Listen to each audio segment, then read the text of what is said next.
Bueno, ahora vamos a resolver dos ejercicios que tienen que ver con cómo encontrar las componentes cartesianas de un vector a partir de su magnitud y al revés, cómo encontrar la magnitud y ángulo de inclinación de un vector a partir de sus componentes. Vamos a comenzar con el primer ejercicio. Entonces, recordamos que siempre nos conviene dibujar nuestro plano cartesiano. Nada más como para tener una idea de qué es lo que está pasando. Entonces me dice que tengo un vector de magnitud 15. Este es el vector v de magnitud 15. Y tiene un ángulo de inclinación de 30 grados. ¿Yo cómo le debería hacer para encontrar cuáles son las componentes cartesianas? Yo sé que mi vector v lo puedo representar como vx, vy. En este caso, recordemos que ya habíamos obtenido las formulitas en las que yo sé que como el ángulo está medido entre la horizontal y mi vector, Vx va a ser igual a la magnitud del vector por el coseno del ángulo. Y que Vy va a ser igual a la magnitud de mi vector por el seno del ángulo. Nuevamente es importante notar que tanto Vx como Vy son un número, mientras que V sí es un vector. Ahora, ¿de dónde salieron esas formulitas? Pues pueden ver el video anterior en el que explico esa parte. Y si no, pues podemos recordar que aquí lo que tenemos es un triángulo rectángulo.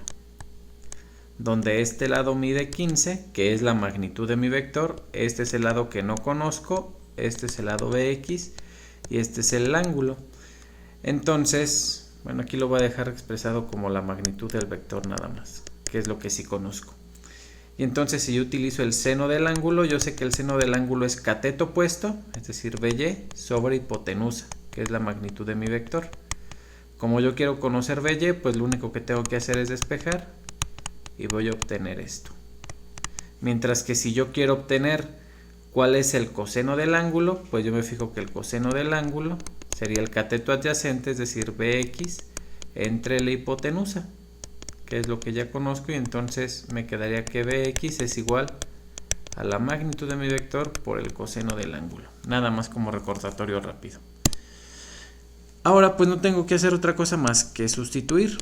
Entonces Vx va a ser igual a V en su magnitud, que son 15, por el coseno del ángulo, que es de 30 grados. Y entonces esto me va a quedar 15. Tomo mi calculadora, me fijo cuánto vale el coseno de 30. Resulta que vale raíz de 3 sobre 2. Y entonces 15 multiplicando a raíz de 3 sobre 2 me va a dar 12.99. Ahora Vy resulta que sería 15 porque es la magnitud de mi vector que multiplica al seno del ángulo. El seno del ángulo es 30. Me quedaría 15, el seno de 30, si lo pongo en mi calculadora me da que es un medio y me quedaría 7.5. Y entonces yo obtengo que las componentes de mi vector son 12.99 y 7.5 y puedo expresar a mi vector de la siguiente manera. Ahora hagamos otro ejercicio. Ahora quiero encontrar la magnitud y ángulo de inclinación de este vector u que yo tengo ahí. Nuevamente yo puedo hacer poner mi plano cartesiano para hacerme una idea de qué es lo que está pasando. Aquí está X, aquí está Y, y entonces me dice que el vector U tiene coordenada 12 en X, vamos a pensar que estuviera por acá, y 4 en Y. Entonces sería un vector que apunta más o menos así. Este sería mi vector U, del cual yo conozco sus componentes, pero no sé cuál es su magnitud, ni tampoco sé cuál es su ángulo de inclinación. Eso es lo que me interesa. Pues vamos a ver. Nuevamente voy a utilizar el teorema de Pitágoras. Pueden revisar el video anterior, o pueden ver también que aquí tengo un triángulo rectángulo con este ángulo desconocido, con esta magnitud desconocida, pero en este caso conozco estos lados. Este que es Vy y es Vx, porque en este caso el problema me dice que Vy vale 4 y que Vx vale 12. Entonces yo puedo ver que el teorema de Pitágoras me dice que la hipotenusa va a ser igual a la raíz cuadrada de la suma de los elementos de los otros dos lados al cuadrado. Entonces, si recuerdo esa formulita, yo la pongo aquí, ¿no? La magnitud del vector u debe ser la componente de u en x al cuadrado más la componente de u en y al cuadrado. Y le voy a sacar la raíz. Sería la raíz cuadrada de 12 al cuadrado más 4 al cuadrado. Y entonces esto me va a quedar como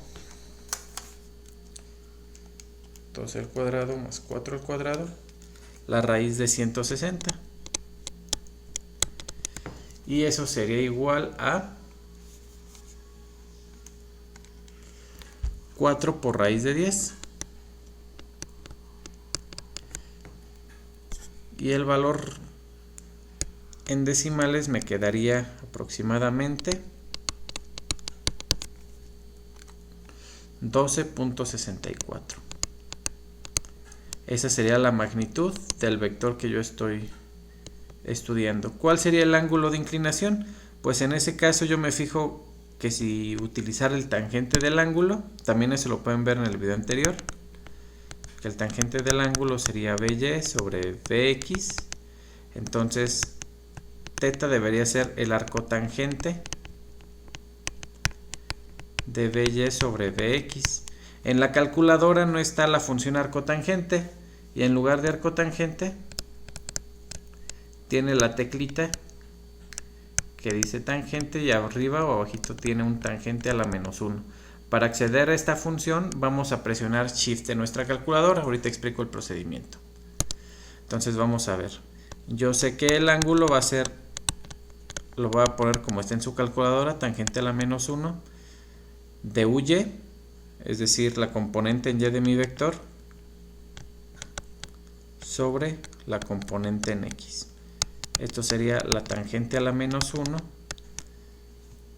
bueno, el arcotangente de uy, que vale 4, sobre ux, que vale 12. Y esto entonces sería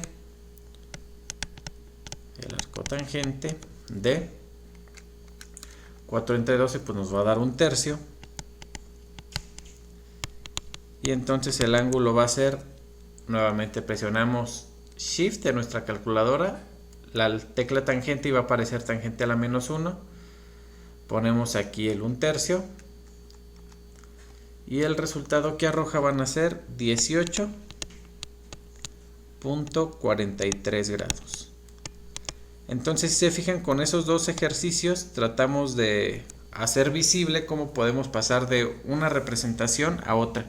En una representación yo tengo a mis vectores representados simplemente como su magnitud y su ángulo de dirección, pero a partir de eso yo puedo representarlo en términos de sus componentes cartesianas, que es lo que hice en el primer ejercicio. En el segundo ejercicio hice lo contrario. Tomé las componentes cartesianas y a partir de eso encontré la magnitud y dirección de mi vector. Espero que haya quedado muy claro, muchachos. Cualquier duda, pues saben que pueden escribirme, dejarlo ahí en los comentarios, lo que les llame la atención o quieran saber o que quieran que profundicemos un poquito más. Además, recuerden siempre preguntar todo, dudar de todo y estudiar mucho. Nos vemos en el siguiente video, muchachos.